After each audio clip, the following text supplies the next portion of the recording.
Here we are once again.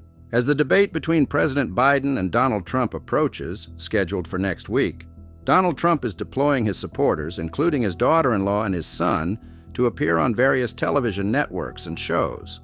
They are spreading the narrative that the reason Donald Trump is likely to lose the debate is that President Biden will be using performance-enhancing drugs, which will supposedly give him an unfair advantage over Trump. This claim serves as a preemptive excuse, embodying the mindset of someone preparing to lose. It also reflects the tactics of authoritarian propaganda. The truth is that Donald Trump, along with his supporters in the MAGA Republican media and other propaganda outlets, is fully aware that the portrayals of Trump as a powerful figure are entirely fabricated. Similarly, they know that their negative portrayals of President Biden are untrue. Therefore, they feel compelled to invent a reason to justify their narrative. They wonder why, during the State of the Union address or when Americans watch President Biden's speeches in full, Biden performs better than expected based on media portrayals. They also question why, during the 2020 debates with Donald Trump, President Biden was deemed the winner in both instances. The reason for this is straightforward. The media narrative is nothing but propaganda and falsehoods. However, they attempted to rationalize it with a heads I win, tails you lose argument by essentially claiming that President Biden is cheating because he's on drugs, which supposedly explains his superior debate performance. Have you ever encountered such a framing before? Consider your experiences in debate classes, whether in high school or college, or any setting where you've engaged in discussions. Have you ever thought to yourself, that debater must be on performance-enhancing drugs, which is why they're excelling? It's an utterly ridiculous notion. Yet this is precisely the kind of rhetoric we hear from the contemporary Republican Party. Allow me to provide some examples. The co-chair of the Republican National Committee, who happens to be Donald Trump's daughter-in-law, appeared on Hannity's show last night. Together with Hannity, she promoted this narrative, suggesting that President Biden will be on drugs during the debate. Take a look at this. The former president, took on the challenge. I don't think he'll regret it. However, the Joe Biden that we're talking about tonight, I don't think will be the Joe Biden we're going to see on debate night.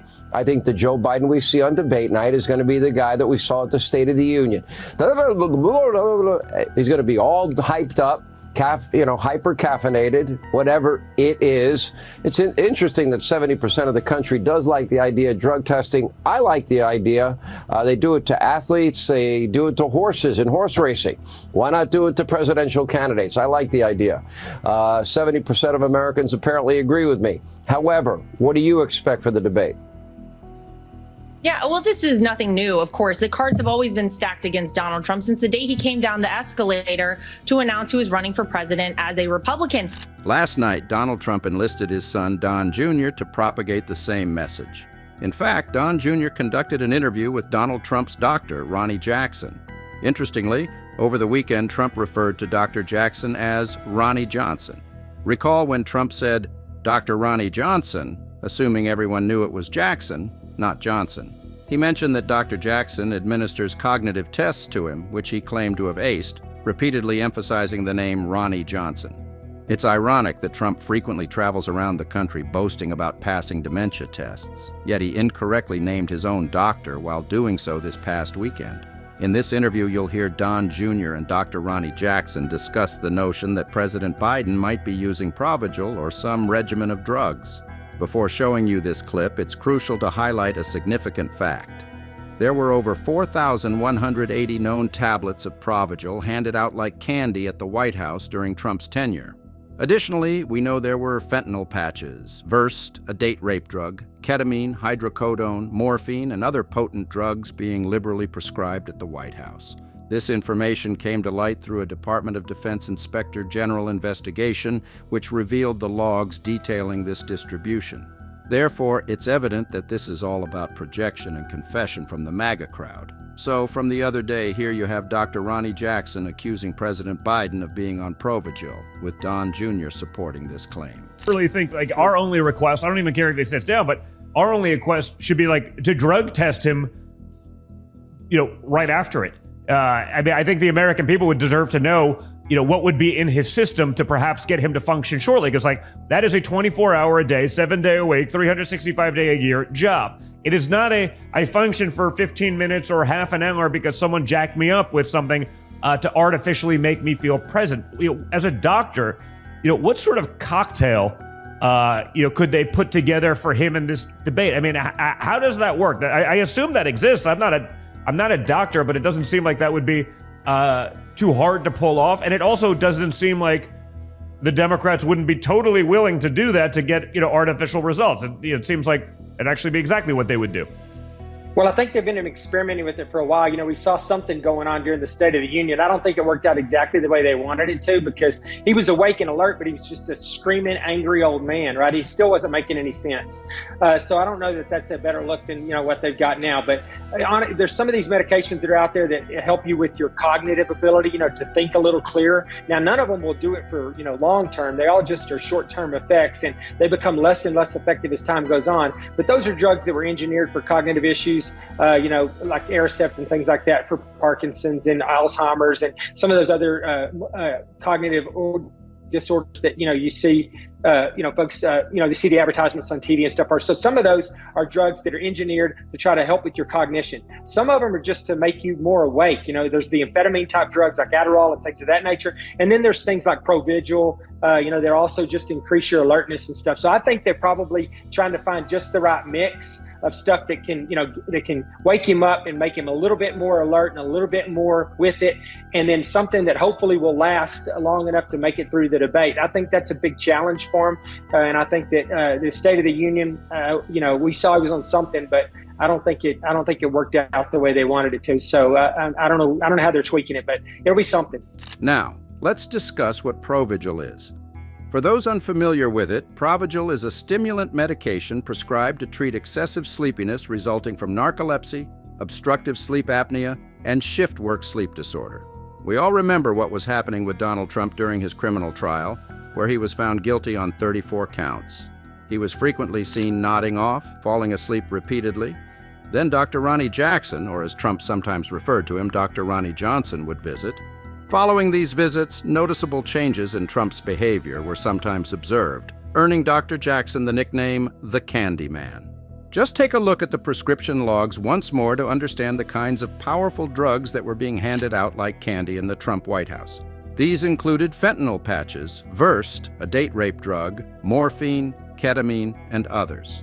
This unchecked distribution is a glaring example of media failure, as this should be one of the most significant stories out there. To illustrate the pattern of accusations against President Biden, consider another interview between Don Jr. and Dr. Ronnie Jackson from January, about 5 months ago. Notice how the chyron used in that interview is identical to the one from Don Jr.'s recent interview, showing they are recycling the same narrative. It's all just a copy and paste job, a ruse. Let's watch the clip from January where they push the same agenda. Can the American public, is there a way to subpoena, what if they're giving him something to stay cognitive? Because it feels to me like when I watch him at he doesn't do many, right? It's not like Trump who will get up there for 45 minutes, an hour, 2 hours and speak. It's always very concise, where they cut it down, time to go, everyone get out of the room. But it does feel like if it goes on for more than a few minutes, you see everything like wears off. I mean, is there a way for the American people to find out? Because I think they have a right to know if their president is being just, artificially jacked up by some sort of medication to create the illusion that there's some coherence. Again, I think it fades very quickly. This scenario is a quintessential example of the MAGA strategy of heads I win, tails you lose. They spread falsehoods about President Biden, claiming he's aimless, talking to himself, and incapable of performing basic tasks. In reality, President Biden is active. He rides bikes and exercises regularly. If you watch him during the State of the Union address, he's excellent. Full speeches, which we post here, show him articulating his points effectively. In the 2020 debates, he outperformed Donald Trump twice, even when Trump attempted to hide his COVID-19 status to continue spreading the virus. Trump even withdrew from the third debate, a point that doesn't get nearly enough attention. The narrative exists because President Biden is sharp and intelligent. Despite being older, he defies ageist stereotypes, demonstrating that age should not diminish respect for one's capabilities. The ageism directed at him is astonishing. President Biden speaks in coherent sentences, although he occasionally stutters due to a lifelong speech impediment he has openly discussed. This is a far cry from the false depiction of him talking to imaginary friends. Biden's competence forces his detractors to fabricate reasons for their misinformation, resorting to accusations of drug use, cheating, and rigging. This shift highlights the absurdity and embarrassment of the modern Republican Party, which has strayed from its pull-yourself-up-by-the-bootstraps ethos. Instead, they resort to constant lying and complaining. I could present numerous clips illustrating this, but here's Donald Trump in his various speeches, insisting that Biden is using drugs and calling for drug tests.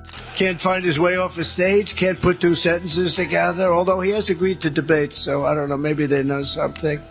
He's going to be so jacked up for those debates, you watch. To see how Trump perpetuates this baseless narrative.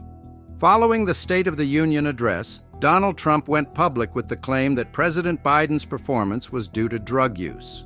Trump suggested that Biden was jacked up on something, insinuating that his coherent and effective delivery must be the result of some form of stimulant. Trump further implied that without these drugs, Biden couldn't possibly have performed so well.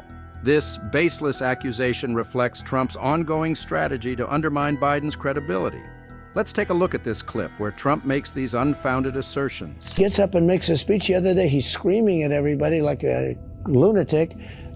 And everybody said, oh, he made it. You know, he made it. He made it through, barely. He made it through the speech, and he was all jacked up. And you just wonder what's going on. This is a very dangerous time for our country.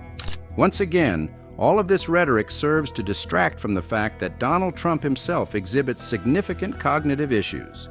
Trump often engages in bizarre behavior, talking to imaginary figures on stage and making absurd statements, like debating whether he'd prefer to be electrocuted or eaten by sharks.